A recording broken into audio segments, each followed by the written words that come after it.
अस्सलाम वालेकुम स्टूडेंट्स, उम्मीद है आप सब खैरियत से होंगे और जम के पढ़ाई कर रहे होंगे। माइक्रोबायोलॉजी में कौन से ऐसे एमसीक्यूज़ हैं जो कि एमडी कैट, नम्स और तमाम के तमाम कम्पिटिटिव एग्जाम्स के लिए एसेंशियल हैं। आज हम उन्हीं को डिस्कस करेंगे। डियर स्टूडेंट्स, माइक्रोबायोलॉजी में हम 3 तरह के ऑर्गेनिज्म को देखते हैं। सबसे पहला है बैक्टीरिया, फंजाई भी आ जाते हैं, और छोटी मखलूक में हम वायरसेस को भी पढ़ते हैं। आपको यह मालूम होना चाहिए कि बैक्टीरिया और फंजाई की कुछ स्पीशीज़, जबकि वायरसेस की तमाम तर स्पीशीज़ वबाओं का बायस बनती हैं। छुपे हुए हैं घरों में, हवा से डरते हैं, खुदा से नहीं डरते और वबा से डरते हैं। तो स्टूडेंट्स, वायरसेस की तमाम तर स्पीशीज़ बीमारियां फैलाती हैं, जबकि फंजाई और बैक्टीरिया की कुछ स्पीशीज़ हैं जो कि वबाओं का सबब बनती हैं। सबसे पहला एमसीक्यूज़ है कि major cells that are infected by HIV are. HIV मतलब human immunodeficiency virus. Students, ये नाम हमें बता रहा है कि ये कोई इम्यून सिस्टम के रिलेटेड वायरस है। स्टूडेंट्स, आप यहाँ पे देख सकते हैं कि वाइट ब्लड सेल्स ही हमारा इम्यून सिस्टम बनाते हैं, जिसमें मुख्तलिफ तरह के सेल्स हैं। लेकिन कौन से ऐसे वाइट ब्लड सेल्स हैं जिनको एचआईवी मुतासर करता है? आप यहाँ पे लिम्फोसाइट्स देख रहे हैं, एचआईवी इनको मुतासर करते हैं। लिम्फोसाइट्स दो तरह के होते हैं, एक होते हैं बी लिम्फोसाइट्स, एक होते हैं टी लिम्फोसाइट्स। आप यहाँ पे टी सेल्स या टी लिम्फोसाइट कैटेगरी देख सकते हैं। इनमें जो हेल्पर टी सेल्स हैं, इन पे बेसिकली एचआईवी इन्फेक्ट होता है। ऑप्शन अगर आप देखें, ए बी लिम्फोसाइट्स, ये नहीं हो सकता, नेचुरल सेल नहीं, टी हेल्पर सेल्स। तो स्टूडेंट्स, क्वेश्चन नंबर 1 का सी ऑप्शन करेक्ट है। इसकी वजह क्या है कि एचआईवी जो है वो हेल्पर टी सेल्स पे ही अटैक करता है, जबकि यहाँ पे सप्रेसर सेल, मेमोरी सेल भी मौजूद हैं, साइटोक्सिक टी सेल भी मौजूद हैं, लेकिन हेल्पर टी सेल में ऐसा क्या है जो कि इनमें नहीं है? Students, receptors. एचआईवी के लिए जो रिसेप्टर्स हैं वो बेसिकली टी हेल्पर सेल्स के ऊपर मौजूद होते हैं।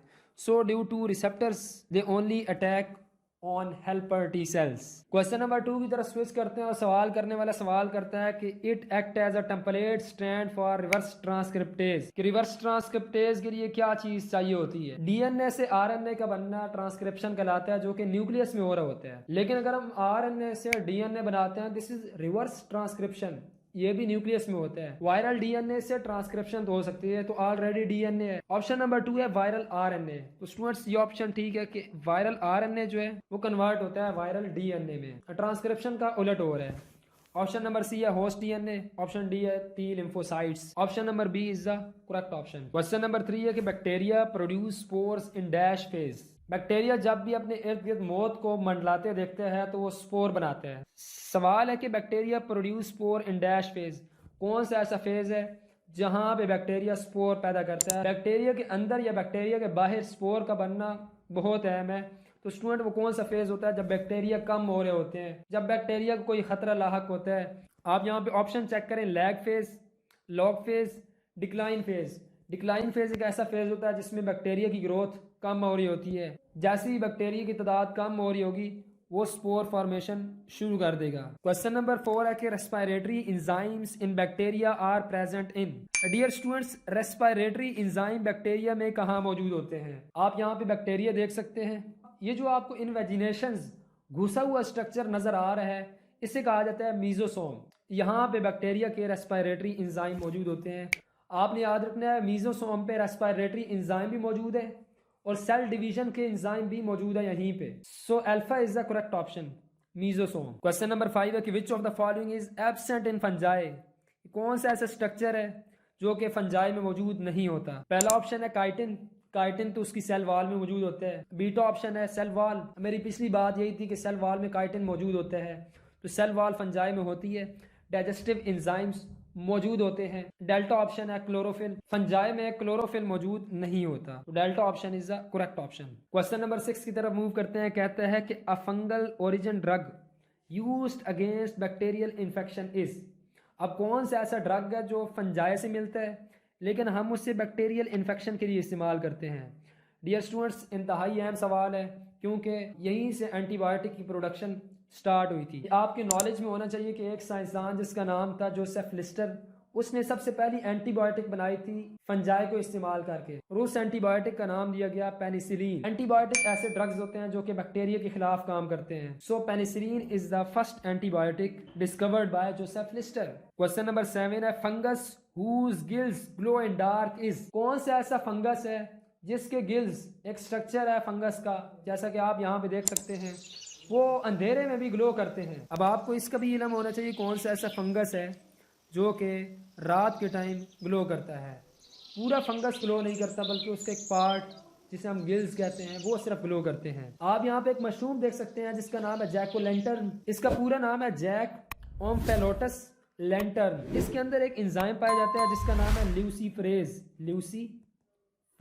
ये एंजाइम एक कंपाउंड को तोड़ता है, उस कंपाउंड का नाम है ल्यूसीफेरिन, और ल्यूसीफेरिन के टूटने से लाइट की एमिशन होती है, और इस मशरूम के गिल्स की रोशनी की शिद्दत जुगनू की रोशनी की शिद्दत के बराबर होती है। आपने इस फंगस का नाम याद रखना है जैक ओम्फेलोटस लैंटर्न। ऑप्शन ए इसका गलत है, बी भी गलत है, सी ऑप्शन इसका करेक्ट है। ओम्फेलोटस ओयस्टर मशरूम ये भी गलत है, तो C option is the correct option. Question number 8 की तरफ स्विच करते हैं। क्वेश्चन है कि ringworm and athletes foot fungus belongs to, कि ऐसे फंगस जो कि स्किन पे रिंग वॉर्म और एथलीट फुट जैसी बीमारियां फैलाते हैं वो फंगस किस फैमिली से बिलोंग करते हैं। सबसे पहला ऑप्शन है जाइगोमाइकोटा, एस्कोमाइकोटा, ड्यूटीरोमाइकोटा या फिर क्लब फंजाई। ये सवाल भी आपकी नॉलेज में होना चाहिए, कौन से ऐसे फंगस हैं जो कि रिंग वॉर्म और एथलीट फुट जैसी बीमारियां फैलाते हैं। तो स्टूडेंट्स आप यहाँ पे फंगस देख सकते हैं जो कि ये दो बीमारियां फैलाते हैं।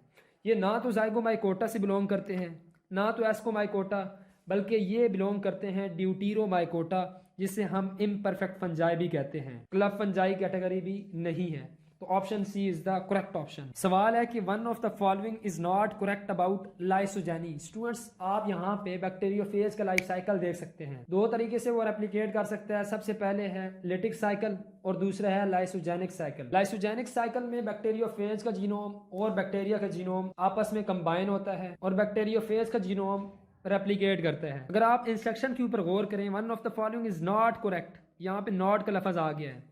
कौन सा ऐसा ऑप्शन है जो कि लाइसोजेनिक साइकिल के ऊपर फिट नहीं हो रहा। तो स्टूडेंट्स अगर हम पहला ऑप्शन देखें, सबसे पहला ऑप्शन है टेम्परेट। बैक्टीरियोफेज लाइसोजेनिक साइकिल में टेम्परेट वायरस कहलाता है। बी ऑप्शन है रेजिस्टेंस टू बैक्टीरिया, आप इंडक्शन का प्रोसेस जानते हैं, ये ऑप्शन बी भी नहीं हो सकता।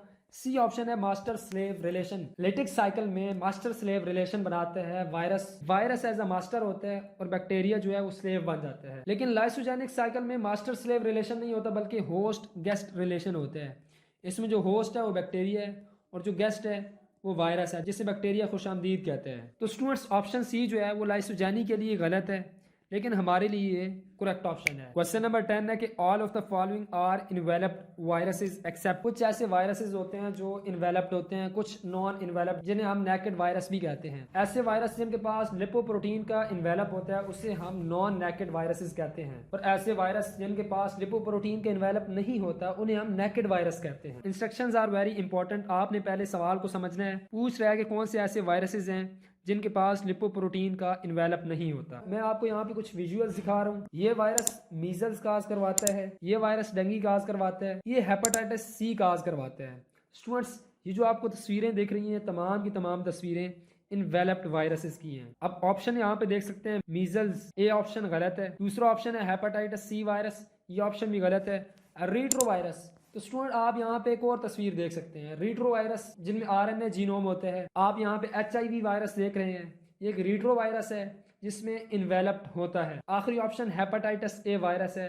स्टूडेंट्स ये एक ऐसा वायरस है जिसके पास इन्वेलप नहीं होता। Option D is the correct option. Question number 11 bacteria present in can food is. कौन से ऐसे बैक्टीरिया हैं जो उस खुराक में मौजूद होते हैं जिसको हमने कैन किया हो। इम्प्रॉपरली कैन फूड खाने या पीने से आपको एक बीमारी होती है जिसे कहा जाता है बोट्यूलिज्म। एक बैक्टीरिया से होती है, उसके जीनस क्या है, क्लोस्ट्रीडम। तो स्टूडेंट्स टोटली नॉलेज है, आपने याद रखना है क्लोस्ट्रीडम बोट्यूलिनम एक ऐसा बैक्टीरिया है जो कि इम्प्रॉपरली कैन फूड में मौजूद होता है और वो बोट्यूलिज्म जैसी बीमारी का सबब बनता है। सो ऑप्शन ए में यही बैक्टीरिया आ गया है। ऑप्शन बी जो है साल्मोनेला है, कॉम्पाइलोबैक्टर है और स्ट्रेप्टोकोकस है। कॉम्पाइलोबैक्टर और साल्मोनेला फूड पॉइजनिंग का सबब तो जरूर बनते हैं, लेकिन आपको इंस्ट्रक्शन में स्पेसिफिक कर दिया कि आपने बताना है कैन फूड में कौन सा ऐसा बैक्टीरिया होता है। तो option A is the correct option. Question number 12 इंतहाई important, Haemophilus influenza is a. Students ये एक ऑर्गेनिज्म का साइंटिफिक नेम है। आपने बताना है क्या ये वायरस है, बैक्टीरिया, फंजाई या प्रोटोजोआ है। याद रखिएगा हीमोफिलस इन्फ्लुएंजा ना वायरस है, ना फंजाई है, ना प्रोटोजोआ है, बल्कि ये एक बैक्टीरिया है। स्टूडेंट्स ये पहला प्रोकैरियोटिक ऑर्गेनिज्म है जिसका जीनोम कंप्लीटली सीक्वेंस किया गया है। इसका नाम याद रखें हीमोफिलस इन्फ्लुएंजा, और ये एक बैक्टीरिया है। Question number 13 the phenomena of transcription in HIV life cycle occurs in. सवाल करने वाला सवाल करते हैं कि ट्रांसक्रिप्शन HIV करते हैं, लेकिन कहाँ पे करते हैं। एक होती है रिवर्स ट्रांसक्रिप्शन, एक होती है सिंपल ट्रांसक्रिप्शन। आपसे पूछा जा रहा है कि सिर्फ ट्रांसक्रिप्शन HIV में कहाँ पे होती है। रिवर्स ट्रांसक्रिप्शन HIV के जीनोम करता है, cytoplasm of the T cell. लेकिन यहाँ पे जो सिंपल ट्रांसक्रिप्शन जिससे DNA से RNA बनता है वो टी सेल के न्यूक्लियस में होता है। स्टूडेंट्स आप यहाँ पे पिक्चर भी देख रहे हैं कि ट्रांसक्रिप्शन की जगह न्यूक्लियस में है। So option A is the correct option. Question number 14 exam का हिस्सा रह चुके हैं। कहते हैं कि genetically engineered vaccine is present for. कौन सी ऐसी बीमारी है जिसकी वैक्सीन तैयार की गई है जेनेटिक इंजीनियरिंग से। ये भी आपके नॉलेज में होना चाहिए। जो हेपेटाइटिस ए है उसकी वैक्सीन मौजूद है, लेकिन वो वैक्सीन जेनेटिकली इंजीनियरिंग मेथड से नहीं आई। ऑप्शन बी है हेपेटाइटिस सी। हेपेटाइटिस सी की वैक्सीन है ही नहीं। और सी ऑप्शन है एड्स। एड्स का कोई इलाज नहीं है। जब एड्स का कोई इलाज नहीं है तो इसकी वैक्सीन कैसे हो सकती है। ऑप्शन डी जो है वो है हेपेटाइटिस बी। तो स्टूडेंट्स हेपेटाइटिस बी की वैक्सीन आ चुकी है जो कि जेनेटिकली इंजीनियर्ड है। So the correct option is delta, कि हेपेटाइटिस बी की जो वैक्सीन है वो जेनेटिकली इंजीनियर्ड है। Question number 15 bacteria that lives in intestine and produce vitamin K belongs to. हमारी इंटेस्टीन में मौजूद बैक्टीरिया जो कि विटामिन के बना रहे हैं वो किस स्पीशीज से बिलोंग करते हैं। स्टूडेंट्स आपने बैक्टीरिया की स्पीशी बतानी है। वाया वो कोकाई की स्पीशी है, बैसिलस की है, स्पिरिला की है या फिर स्पायरोशीट्स है। हमारे इंटेस्टीन में मौजूद जो बैक्टीरिया हैं उस बैक्टीरिया का नाम बहुत फेमस है। स्टूडेंट आप यहाँ पे तस्वीर देख भी सकते हैं, लेकिन इस बैक्टीरिया का देखने से नाम नहीं आते। इस बैक्टीरिया का नाम है ई कोलाई। ये जो बैक्टीरिया है ये बैसिलस स्पीशीज से बिलोंग करते हैं और इसके बारे में याद रखें this is a gram negative bacteria. इसकी जो वाल होती है वो ग्राम नेगेटिव होती है। कि बैसिलस स्पीशीज से बिलोंग करने वाला जो बैक्टीरिया वो ई कोलाई जो कि हमारी इंटेस्टीन में विटामिन के प्रिपेयर करता है। Question number 16 dormant thick walled desiccation resistant body is. अब आपने बताना है कि ऑर्गेनिज्म की एक वाल है जो कि एनवायरनमेंट के खिलाफ रुकावट बनती है। उस वाल को क्या कहते हैं। स्टूडेंट क्या वो एंडोस्पोर। एंडोस्पोर एक वाल नहीं है। बी ऑप्शन है एक्सोस्पोर। एक्सोस्पोर भी एक वाल नहीं है। मीजोसोम ये इन्वेजिनेशन है। सिस्ट। तो स्टूडेंट्स आप यहाँ पे देख सकते हैं तस्वीर जहाँ पे एक थिक वाल है। ये जो सेल की थिक वाल है ये बेसिकली कहलाती है सिस्ट, जो कि रुकावट बनती है बाहर की कंडीशन के खिलाफ। क्वेश्चन नंबर 17 है कि all are chemosynthetic autotrophic bacteria except. कि सब के सब जो हैं वो ऑटोट्रॉफिक खुद ब खुद खाना बना सकते हैं bacteria by using synthetic machinery. तो कौन कौन सी स्पीशीज हैं। सबसे पहला ऑप्शन निट्रोसोमोनास, दूसरा ऑप्शन निट्रोबैक्टर, तीसरा ऑप्शन है राइजोबियम और चौथा ऑप्शन है निट्रोकोकस। स्टूडेंट्स आप यहाँ पे तस्वीर भी देख सकते हैं, लेकिन ये जो तस्वीर है ये ऑटोट्रॉफिक बैक्टीरिया नहीं है बल्कि ये हीट्रोट्रॉफिक बैक्टीरिया है जो कि राइजोबियम स्पीशी से बिलोंग करते हैं। ये स्पीशी जो है वो खुद ब खुद अपना फूड प्रिपेयर नहीं कर सकती, जबकि निट्रोसोमोनास, निट्रोबैक्टर और निट्रोकोकस ये ऑटोट्रॉफिक बैक्टीरिया हैं जो कि अपना फूड प्रिपेयर कर लेते हैं। Question number 18 in 5 kingdom classification unicellular, colonial and non nucleated bacteria placed in.